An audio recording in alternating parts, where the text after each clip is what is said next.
After nearly 2 decades of close calls and years of being called one of the best players without a bracelet, Andy Bloch has finally gotten the monkey off his back by winning a $1,500 7-card stud event last week at the 2012 WSOP. Card Player TV spoke to Bloch about the win in this edition of Battle for the Bracelets.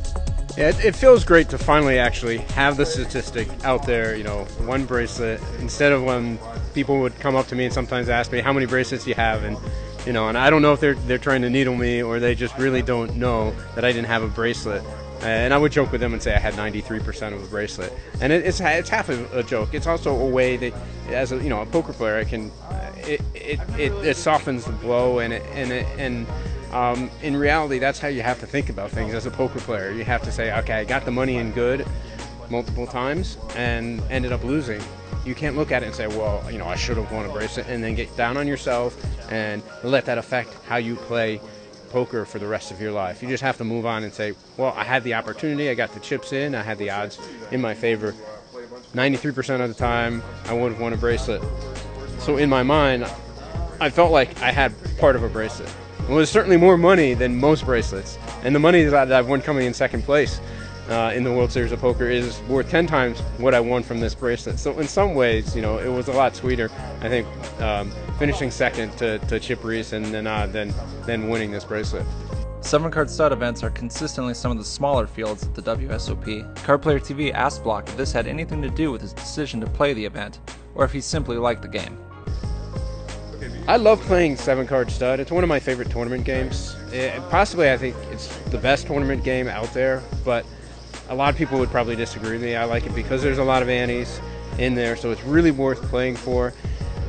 It was a smaller field than some of the huge no limits, but when you go back over the years, and even if you look at the $50,000 horse or Players Championship, there's only 100 and 120 players in that event. So it actually would be, if you're an average player, it'd be easier to win that. Of course, it's harder to be an average player in that field than in a 359 or whatever player field in a $1,500 stud.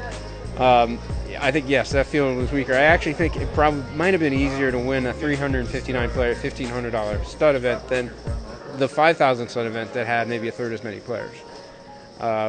It's pretty close, and it depends, of course, how good a player you are, and you have to get lucky. I really feel like I wasn't playing my best. I hadn't played stud in about a year since the last World Series, and I hadn't even played much live poker the rest of the year, and I definitely made some mistakes. I got the right cards at the right time and got lucky. Bloch topped a very tough final table on his way to victory, including beating Barry Greenstein heads up for the bracelet. Well, the final table, David Williams had the chip lead going in, and then he ended up finishing fourth, had a bad run of cards there with 4 players left.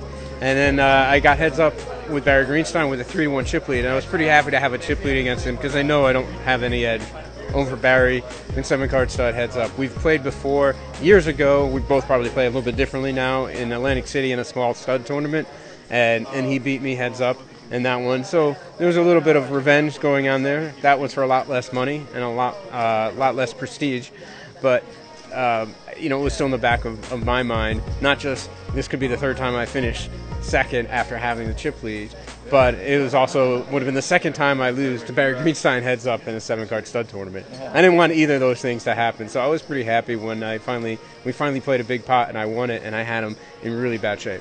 Congratulations once again to Andy Bloch for capturing his first gold bracelet at the 2012 World Series of Poker.